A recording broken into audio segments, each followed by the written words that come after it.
Hello and warm welcome to all of you. Today I am here with the part 22nd of history chapter number 3, Nationalism in India. Dear students, in the previous lecture we discussed the part 1 of sense of collective belonging. Today I am here with the second part of the sense of collective belonging. In previous lecture we discussed that many artists, they created the images of Bharat Mata to spread the feeling of nationalism in the heart and mind of Indian people. First, it was created by Bankim Chandra Chattopadhyay. Then many other writers, many other artists created the images of Bharat Mata. Even we discussed that many nationalists began to collect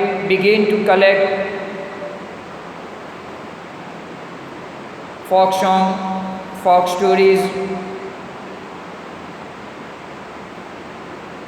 and they preserve this true culture of India.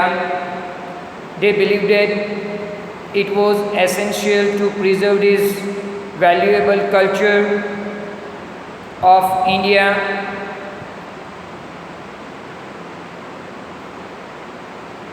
to create the feeling of nationalism in the mind of Indian people. In Bengal, Rabindranath Tagore himself began collecting ballad. Now here the question, what is ballad? Ballad is a long narrative poem. So Rabindranath Tagore began to collecting ballad, nursery rhymes and myths, imaginary story, and led the movement for folk revival. Rabindranath Tagore played very important role in Bengal by collecting folk song, folk stories to develop sense of collective belonging. Now here I would like to clear what is sense of collective belonging. The feeling of same culture, the feeling of to be a part of same region. That is, we can call a sense of collective belonging. Another important figure to revive this folklore of India is Natesa Sastry. He published a massive 4-volume collection of Tamil folk talks, the folklore of South India. Natesa Sastry, he published 4 books of Tamil folk tales with the title The Folklore of South India. He believed that folklore was national literature. It was the most trustworthy manifestation of people's real thoughts and characteristics. Natesa Sastry published 4 books of South literature, Tamil literature. He believed that this literature, this folklore was a national literature.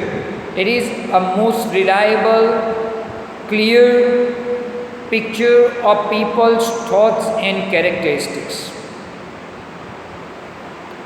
As the national movement developed, nationalist leaders became more and more aware of such icon and symbol in unifying people and inspiring in them a feeling of nationalism. is the national movement, the freedom struggle of our country developed. So nationalists, the leaders, they use such icons, such images and symbol to unify the people of our country. During the Swadeshi movement in Bengal, a tricolor flag, red, green and yellow was designed. It had 8 lotuses representing 8 provinces of British India and Christian moon representing Hindu and Muslim. In Bengal, at the time of Swadeshi movement, during Swadeshi movement, tricolor flag was designed.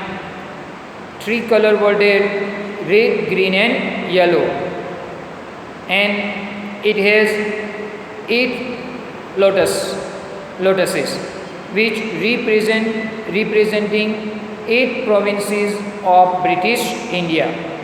Even it has a Christian moon which was representing the Hindus and Muslims of our country. Means tricolor flag, it was created to unify Hindu and Muslim of our country. By 1921, Gandhiji had designed the Swaraj flag.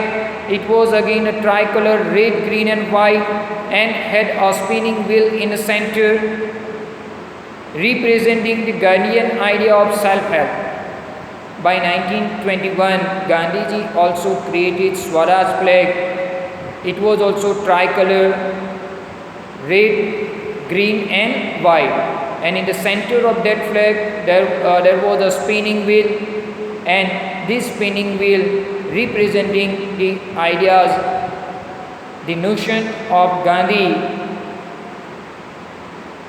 the thoughts representing the thoughts of Mr. Gandhi. Carrying the flag, holding aloft during marches became a symbol of defiance. At a time of freedom struggle, at a time of marches, at the time of demonstration, Indian people, the satyagrahis, they carrying this Swaraj flag in their hand, holding at high, and it was become the bold symbol of actually the part of our Indian culture. People, they carrying this flag in their hand at a time of marches, at a time of a demonstration. Another means of creating feeling of nationalism was through reinterpretation of history. By the 8th of 19th century, many Indians began feeling that to instill a sense of pride in the nation, India history had to be thought about differently. Another mean of creating feeling of nationalism with the help of Indian history. The British show Indian as backward and primitive, incapable of governing themselves. Many satyagrahis, many nationalists, they use history to create the feeling of nationalism in the mind of Indian people. Here, why they use history? Because Britishers show Indian as a backward people, as a primitive people. Even they show Indian as incapable of governing themselves. In response to this, Indian began looking into the past to discover India's great achievement. So these writers, they use history as a medium of representing India's great achievement. They wrote about the glorious development in ancient time when art and architecture, science and mathematics, religion and culture, law and philosophy, craft and trade had flourished. They describe Indian history, they describe Indian achievement in the field of science, in the field of architecture, in the field of mathematics, religion, culture, law, philosophy.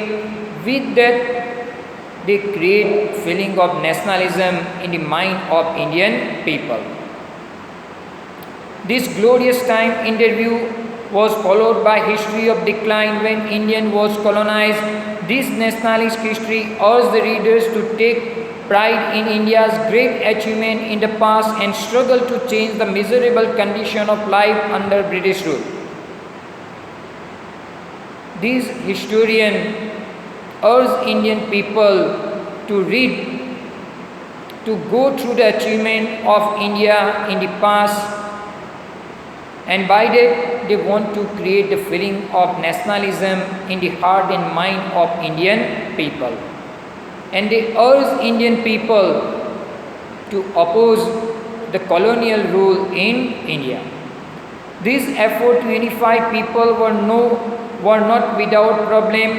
When the past being glorified was Hindu, when the images celebrated were drawn from Hindu iconography, then people of other communities felt left out. Here, one important thing I would like to mention is that this effort to unify people by using the history, it was also not without the problem. It also faced a many problem when historian they glorifying the Hindu religion, they glorified Hindu religion by taking images from other religion. Other community people, they were not interested in such effort. So these people, they left out.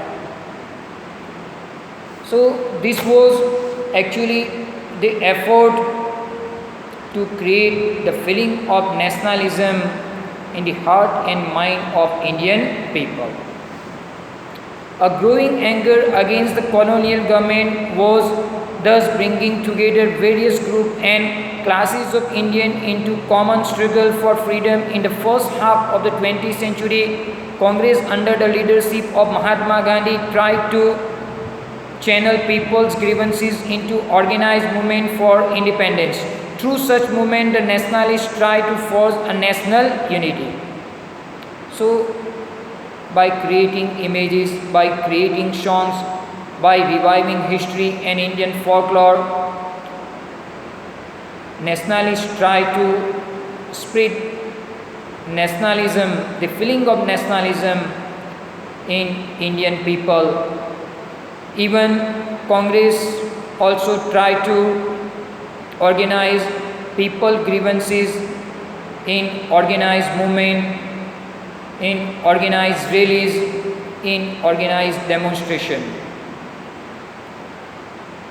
As these grievances were wide-ranging, freedom from colonial rule also meant different thing to different people. Congress continuously attempting to resolve differences and ensure that the demand of one group did not alienate other.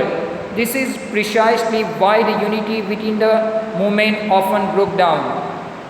In this chapter, we discuss two important movements, non-cooperation movement and civil disobedience movement. In that, we discussed that freedom means, actually the meaning of freedom for different group people was different at the time of freedom struggle. They show freedom in a different way. Even Gandhiji and other leaders try to unify Hindus and Muslims of our country, but because of differences in culture, differences in their thoughts, the unity of such group of people often broke down at the time of freedom struggle. The high point of Congress activity and nationalist unity were followed by phases of disunity and inner conflict between groups. And that's why many times there was a clash between Hindus and Muslims, and often unity was broke down between these two communities. But Congress continuously try to bring unity among different social groups, at a time of freedom struggle to get the freedom from colonial rule. So dear student, with this I would like to conclude my today's lecture. Here the explanation of the chapter is over, but we have to discuss many important points of the chapter. So I would like to discuss all these important points in the following lectures. Thank you very much for your cooperation.